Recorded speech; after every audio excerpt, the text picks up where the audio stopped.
Malam. Perkenalkan, nama saya Dana dan saya ini senang sama profesi-profesi yang mengandalkan kemampuan berbicara. Saya juga pernah lihat ada yang jualan kopi sama top mie. Jualnya gini. HP top mie. HP top mie. Ada fade in fade outnya gitu. Lama-lama suaranya hilang. HP top mie. HP top.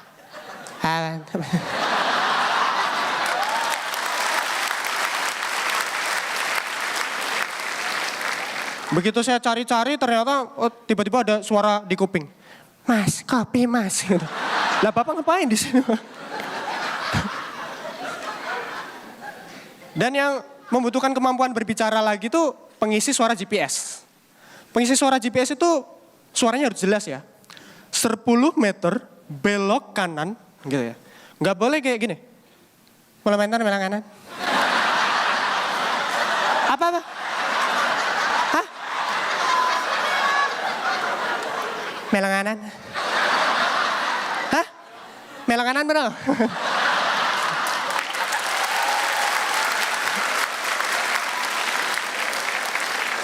Dan pengisi suara GPS itu memang suaranya harus bagus, tapi jangan yang merdu. Jatuhnya dia nanti bakalan sombong, kebanyakan improv. 10 meter belok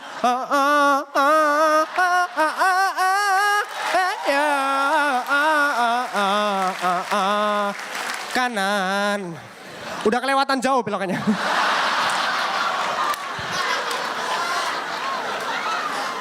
Dan pengisi suara GPS juga nggak boleh yang antagonis. Misalnya nih supirnya lagi bete.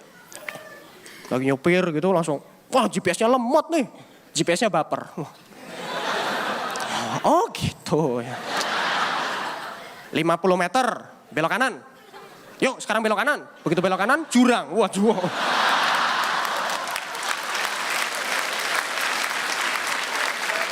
Telah ku bunuh dirimu.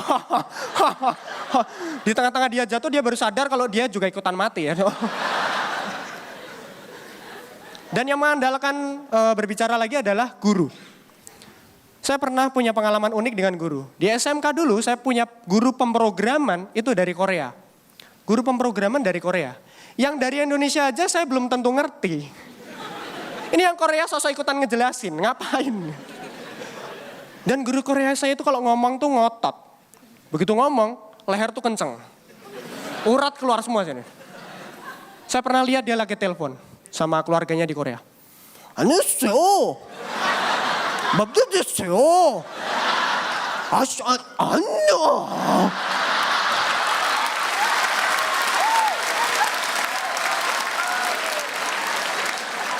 ngomong jing 계시요.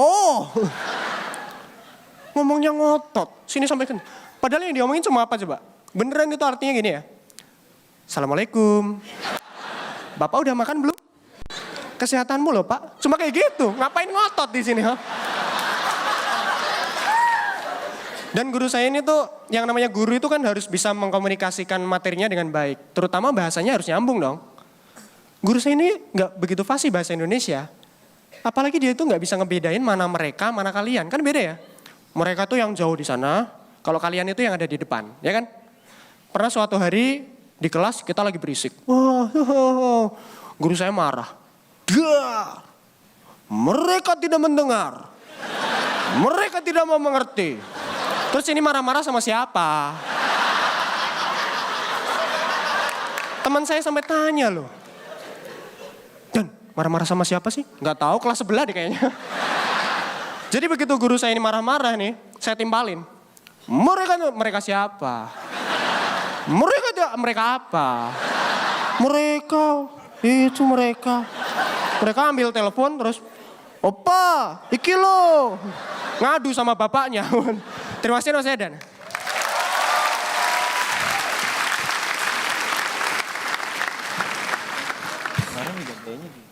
Dana. Iya Mbak Nerina.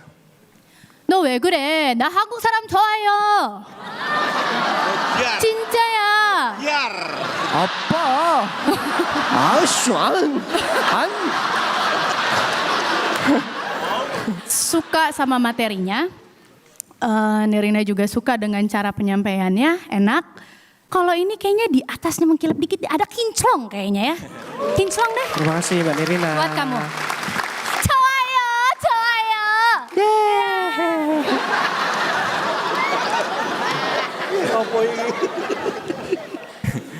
Ya lo jangan gitu lagi ya, lo kayak boneka mampang tau gak lo yang. Iya. Anyway, jadi gini, ini kan gue ngelihat lo hari ini doang nih ya. Yang gue coba beda dari materi lo barusan, itu semua jurusnya sama. Yaitu what if, gimana seandainya. Gimana seandainya GPS itu suaranya gini, gimana seandainya kalau guru gue tuh kayak gini, gimana seandainya, dan semua punchline-nya bersandar pada satu, act out suara yang lucu. Efek buruknya adalah seorang komik bisa terlena dengan keberhasilan mereka punya sekarang.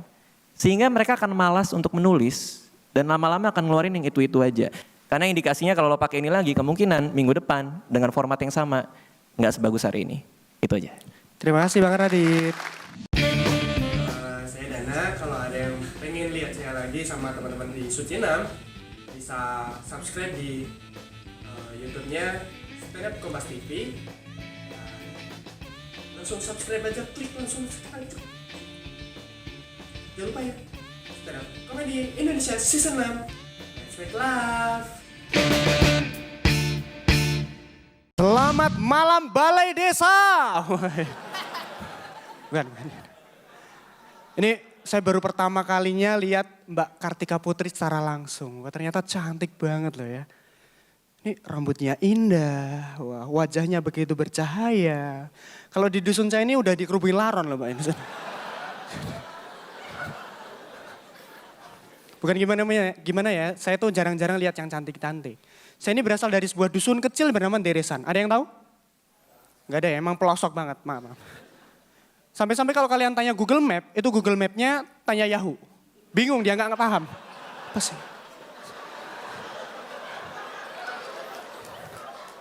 Dan beneran jauh ya teman-teman. Dari dusun saya sampai Balai Sarbini itu butuh 8 kali ganti kendaraan umum. 8 kali. Mungkin bisa 1 kali doang kalau naik ojek. Ojek mana yang mau nganterin sejauh itu? Mungkin ini kalau telepon ojek online. Halo ojek online? Iya Bapak, ada yang bisa dibantu? Saya mau pesan ojek dari Dusun Deresan ke Balai Sarbini Mbak. Kebetulan kita sekarang KFC Mas, lah ganti Mbak. Ganti. Ya udah saya pesan ayamnya 1 dikirim ke Balai Sarbini, saya nebeng ya Mbak ya. Kebetulan kita sekarang ojek online lagi, lah ganti lagi Mbak. Terus aja begitu. Dan di dusun saya ini emang jarang-jarang yang namanya kendaraan umum. Makanya orang-orang di sana itu paling nggak harus punya kendaraan pribadi ya. Minimal punya motor lah, biar gampang kemana-mana. 3 hari yang lalu kunci sepeda motor saya hilang. Saya panik, saya cari kemana-mana. Nggak ketemu, saya sampai kerahkan tim SAR untuk mencari. Wah. Seluruh warga turut membantu. Wah. Kita perluas area pencarian ke seluruh dusun. Wah. Semuanya bawa kentongan sama obor ya. Wah. Sambil teriak-teriak, dong kunci. Wah, kunci saya nggak nyaut, ya iyalah. Tahu nggak ketemu sampai akhirnya saya dan tim memutuskan untuk melakukan pencarian di hari berikutnya ya. Ini udah kayak acara terngehe-ngehe ini. Keesokan harinya kita coba cari lagi, tapi kunci motor saya tetap nggak ketemu. Sampai akhirnya saya pasrah. Saya cuma duduk di depan motor saya. Saya tenangkan diri saya. Motor saya hidup sendiri. Ternyata kuncinya itu sabar ya.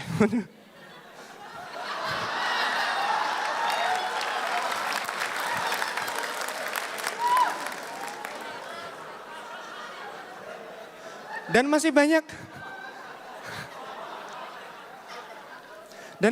anak-anak di dusun saya, itu yang anak-anak kecil nih, yang pulang sekolah lepas baju, lepas celana langsung main gitu aja. Sempakan doang.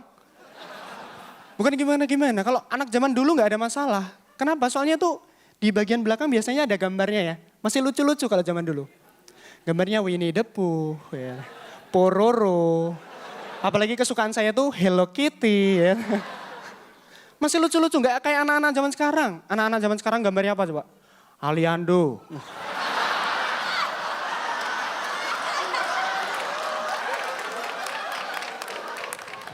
Tengku Rasya, Tengku Wisnu. Ada brewoknya lagi sini.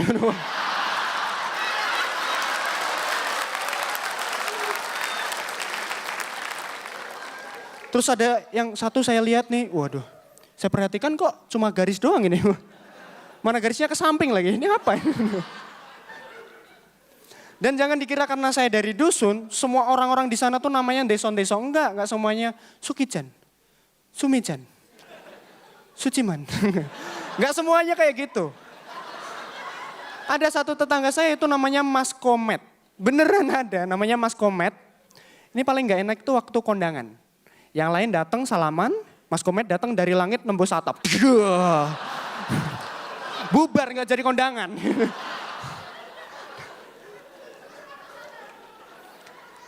Dan setelah saya cari tahu, itu ternyata Mas Komet tuh nama panjangnya Komedi. Beneran, nama panjangnya Komedi dan nggak ada lucu-lucunya. Ini komedi macam apa itu? Dan Mas Komedi ini sebenarnya udah nggak lucu, orangnya tuh jayus bahkan cenderung jahil. Orangnya tuh jahil banget. Pernah suatu hari dia iseng bakar rumah warga ya. Seru-seruan, ngisi waktu luang. Seru asik. Gara-gara itu dimarahin sama warga-warga di sana. Bukan apa-apa ya. Pemadam kebakaran tuh jauh banget dari dusun saya. Apalagi dusun saya pelosok kan. Misalnya ada kebakaran terus kita telepon pemadam nih. Halo Pak, ini tolong ini di tempat saya ada kebakaran ini Pak. Tenang Bapak, tenang. Di mana kebakarannya Pak? Ini di dusun saya, di dusun Deresan ini Pak. Kebetulan kita sekarang KFC Mas. Lah ganti lagi. Terima kasih Mas Edan.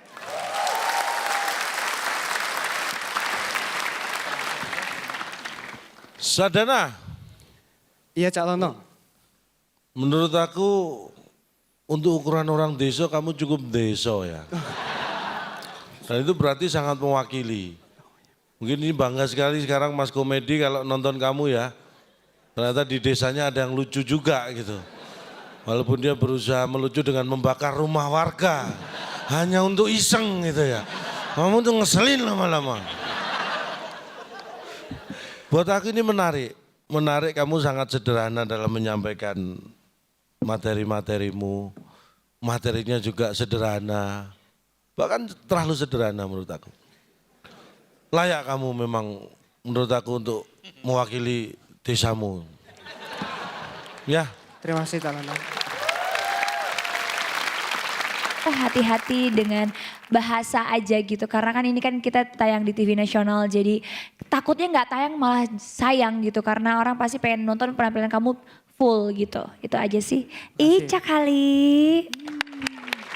Kasih Mbak Kartika. Pertama di atas panggung kita kan harus mengatur theater of mind. Penontonnya orang, kepalanya harus sama malu. Supaya imajinasinya nyampe, supaya joknya kena. Contohnya, tadi lu nyebut nama desa, gue gak denger desanya apa. Karena setiap kali lu nyebut nama desanya cepet banget. Kalau lu mah hafal, lu tahu apa yang lu ngomongin. Di sini kan gak ada yang tahu. Gue juga gak tahu tuh di desa di mana. Aku juga nggak tahu loh. Oh gitu? Iya Cah iya. Ntar dikira tahu. Ya, emosi banget ya Bapak.